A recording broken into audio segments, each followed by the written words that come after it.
Assalamualaikum warahmatullahi wabarakatuh. Innal hamdalillah nahmaduhu wa nasta'inuhu wa nastaghfiruh wa na'udzu billahi min syururi anfusina wa min sayyiati a'malina. May yahdihillahu fala mudhillalah wa may yudlilhu fala hadiyalah. Asyhadu an la ilaha illallah wa la syarikalah wa asyhadu anna Muhammadan abduhu wa rasuluh la nabiyya wa la rasula ba'dah. Baik, bagaimana kabarnya semuanya? Semua sehat? Alhamdulillahirabbil alamin. Kita senantiasa harus berusaha agar kita berada di dalam kesehatan, tapi bukan hanya sekedar sehat, sehat yang barokah, sehingga nikmat yang kita nikmati hari ini adalah nikmat yang barokah. Begitupun pula dengan kesehatan yang ada pada kita hari ini, maka kesehatan yang barokah. Artinya kesehatan itu akan mengantarkan kita kepada kedekatan pada Allah Subhanahu wa taala. Kesehatan yang kita miliki akan membawa kita semakin dekat dengan Allah Subhanahu wa taala. Baik, materi kita hari ini masih melanjutkan materi tentang syukur pada bagian yang keempat atau bagian yang terakhir. Materi syukur 1, 2, dan 3 bisa di searching. Baik, hari ini kita bicara tentang syukur. Seperti yang dulu pernah disampaikan, pada materi terakhir ini kita akan berbicara tentang 4 sikap orang dalam menghadapi sesuatu yang tidak disukai. 4 sikap orang yang mendapatkan pemberian anugerah dari Allah, tetapi anugerah itu tidak disukai. Misalnya Allah kasih dia sakit, tapi dia tidak suka. Nah, orang menyebutnya biasa dengan kata musibah. Maka untuk mempersingkatnya kita akan sebut dengan 4 cara orang dalam menghadapi musibah.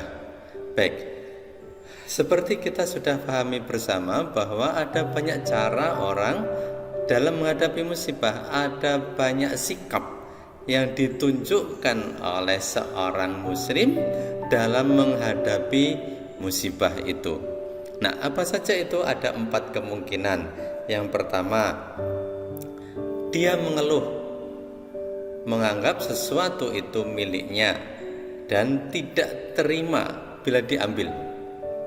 Orang yang mengeluh itu menganggap sesuatu yang misalnya gini, sehat, menganggap bahwa sehat itu adalah miliknya, sehat itu adalah harta yang paling berharga bagi dirinya, sehat itu miliknya yang dia upayakan untuk mendapatkannya.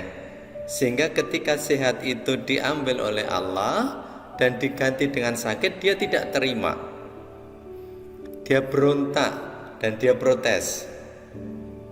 Atau misalnya dia punya harta motor misalkan begitu, terus kemudian motor itu dianggap miliknya, motor itu adalah hasil usaha kerasnya, dia menabung, dia mengangsur sehingga dia mendapatkan motor itu. Ketika motor hilang, dia tidak terima, dia berontak akan kenapa motornya hilang. Nah, dia tidak terima, dia mengeluh, dia bahkan lebih dari sekedar mengeluh, boleh jadi dia memprotes Allah. Itu sikap pertama.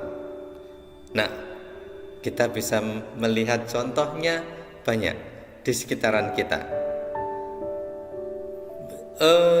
Ini adalah yang paling banyak.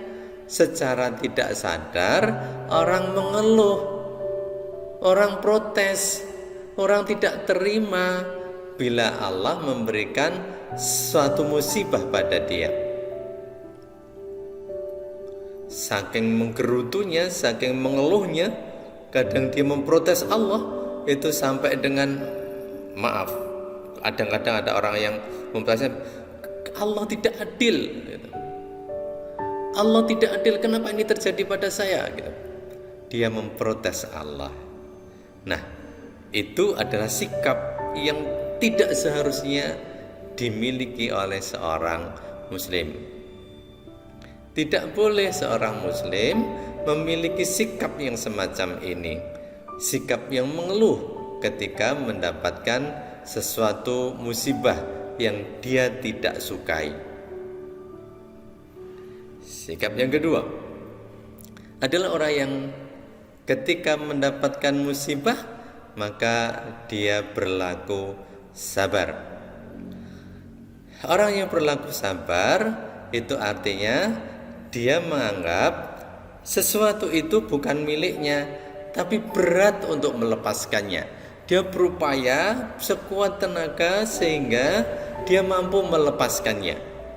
Artinya memang berat untuk melepaskan itu. Misalnya tadi sakit, dia menganggap betul bahwa sehat itu datang dari Allah, sehat itu milik Allah. Nah, tetapi ketika sehat itu diambil oleh Allah, dia berat, merasa berat sekali untuk melepaskannya. Dia merasa dia mungkin akan memprotesnya. Tetapi dia berusaha untuk sekuat tenaga agar dia bisa melepaskan, meyakinkan diri bahwa sehat itu bukan miliknya. Begitupun pula misalnya dia punya uang, dia dari usaha keras uang itu dia tabung lama, terus kemudian sudah terkumpul, misalnya sudah terkumpul banyak mau dipakai untuk membeli rumah, ternyata dia tertipu oleh investor misalkan. Nah, dia yakin, dia percaya bahwa uang itu bukan miliknya, uang itu titipan dari Allah. Tetapi ketika dia kehilangan uang dalam jumlah yang besar, dia berat sekali, dia berat untuk menerimanya. Dia mesti punya usaha yang keras untuk meyakinkan bahwa ini harus diterima. Nah, itu namanya sabar. Berat, tetapi dia berhasil. Dia bisa melakukannya, dia bisa melepaskan. Dalam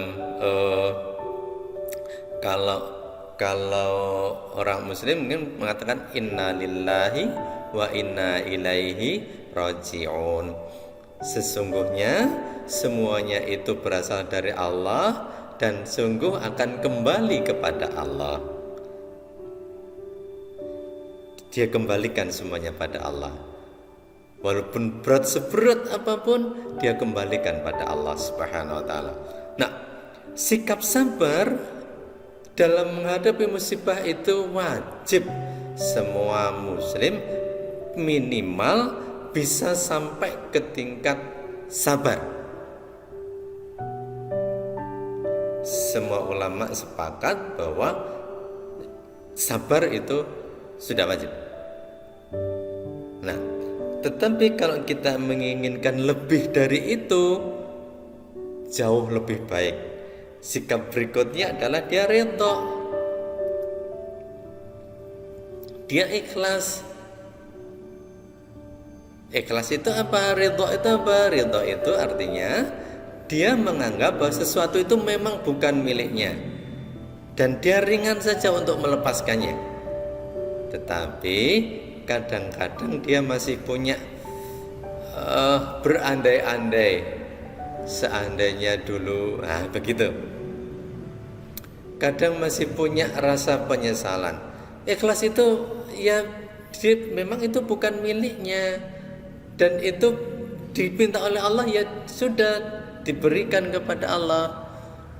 Misalkan gini tadi, dia tadi sudah menabung, punya terkumpul uang sudah 500 juta misalkan begitu kan, ketika akan dibelikan rumah ternyata tertipu oleh investor. Sudah dia ikhlaskan semuanya, dia terima semuanya, tapi kadang-kadang dia masih berandai-andai seandainya dulu uangku yang 500 juta itu tidak hilang, tidak tertipu investor, mungkin aku sekarang sudah nyaman punya rumah sendiri, tidak perlu ngontrak. Nah gitu. Jadi dia ikhlas sebenarnya, dia sudah, cuma kadang-kadang kan manusiawi ya, manusiawi. Jadi kadang-kadang ada sajalah bisikan-bisikan setan untuk berandai-andai, seandainya dulu begitu, seandainya uangku masih.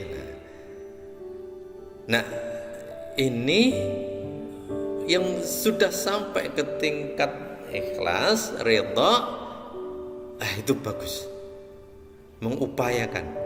Jadi kan sesungguhnya kita ini semuanya milik Allah. Harta kita milik Allah, kesehatan milik Allah, bahkan diri kita itu milik Allah. Semuanya ini milik Allah. Ketika Allah mengambilnya, ya sudah, kita berikan gitu. Kalaupun kita kadang-kadang masih berandai-andai, seandainya harta itu masih dimiliki, ya kita tekan gitu ya. Nah ikhlas itu sudah sunnah ya. Kita menerima musibah dengan ikhlas, itu kita upayakan betul. Kita berupaya agar kita mampu melakukannya. Kita menerima musibah dan ikhlas. Tetapi ada yang lebih tinggi lagi. Apa itu? Menerima musibah itu dengan rasa syukur. Rasa syukur artinya dia senang hati melepaskan apa yang bukan miliknya. Dia senang hati. Tidak ada rasa berat sedikit pun bagi dia. Dia dengan senang melepaskannya. Maka ketika lepas, misalkan harta itu lepas, yang diucapkan justru bukan innalillahi, yang diucapkan justru alhamdulillah. Alhamdulillahi ala kulli hal. Alhamdulillah, segala puji bagi Allah atas semua yang telah terjadi. Bayangkan, misalkan tadi dia punya uang 500 juta, setengah miliar, dia akan belikan rumah. Ternyata dia ditipu oleh investor, uang itu hilang. Yang dia ucapkan justru alhamdulillah ala kulli hal. Segala puji Allah bagi Allah atas semua yang telah terjadi. Inilah tingkat yang tertinggi, tingkat rasa syukur, tingkat husnuzannya pada Allah yang luar biasa. Dia berprasangka baik. Ketika dia mendapatkan tadi musibah tadi, dia berprasangka baik pada Allah. Pasti Allah akan mendatangkan nikmat yang lebih besar, atau Allah akan menghindarkan dari musibah lain yang lebih besar. Itulah prasangka baiknya. Prasangka baik itu kemudian mendorong dia untuk bersyukur pada Allah atas semua yang terjadi. Al-Kisah ulama Hasan Al-Basri. Beliau ulama, beliau juga seorang saudagar. Kalau sekarang ya pengusaha ekspor impor. Beliau punya kapal. Suatu saat ketika beliau sedang mengajar pada murid-muridnya, datanglah satu awak kapal memberitakan padanya, ya Syekh, kapalmu satu beserta seluruh barang dagangannya tenggelam, karam di laut. Apa yang diucapkan Hasan Al-Basri? Yang diucapkan adalah alhamdulillahirabbil alamin. Bayangkan, satu buah kapal beserta seluruh barang dagangannya tenggelam di laut, yang diucapkan adalah alhamdulillahirabbil alamin. Masya Allah, luar biasa. Murid-muridnya heran, loh, Syekh, kenapa kehilangan kok justru yang diucapkan alhamdulillah, kok bukan innalillah? Ketahuilah wahai murid-muridku bahwa Itu jawabnya Imam Hasan Al-Basri, bahwa semua harta itu miliknya Allah, dititipkan kepadaku. Nah sekarang sudah diambil oleh pemiliknya, berarti aku sudah terbebas, tidak lagi perlu menjaga barang itu lagi. Maka aku bersyukur pada Allah. Bayangkan betapa luar biasanya Hasan Al-Basri. Alhamdulillahi ala kulli hal. Ketika mendapatkan sesuatu yang tidak disukainya, ketika mendapatkan sesuatu musibah, yang diucapkan justru Alhamdulillahi rabbil alamin, atau Alhamdulillahi ala kulli hal. Subhanallah, Masya Allah. Semoga kita semuanya bisa sampai ke tingkat itu. Kita semuanya bisa mensyukuri pada semua hal, hatta ketika Allah sedang mengambil miliknya. Allah sedang mengambil miliknya yang hari ini kita kuasai. Kita ucapkan Alhamdulillah ala kulli hal. Berat ya, karena memang pahalanya surga, sehingga berat memang. Tetapi bukan berarti yang berat itu tidak bisa dilakukan. Yang kita mesti usahakan adalah kita berupaya sedikit demi sedikit, belajar terus menerus, sehingga suatu saat kemelekatan kita pada barang itu sudah tidak ada lagi. Sehingga ketika barang itu, ketika harta itu diambil oleh Allah, yang kita ucapkan adalah Alhamdulillahi ala kulli hal. Subhanallah, Masya Allah. Baik, kita lanjutkan. Sekarang pertanyaannya adalah, ini yang seringkali membuat banyak orang bingung, bagaimana cara membedakan itu musibah atau itu nikmat? Sesuatu yang tidak kita sukai datang kepada kita, bagaimana ini sebenarnya musibah atau nikmat? Nah, cara membedakannya sebenarnya mudah saja. Pertama, bila sesuatu yang tidak disukai menimpa seseorang dan dengan itu bertambahlah ketaatannya, maka itu nikmat. Misalnya tadi Imam Hasan Al-Basri, beliau kehilangan satu kapal beserta barang dagangannya.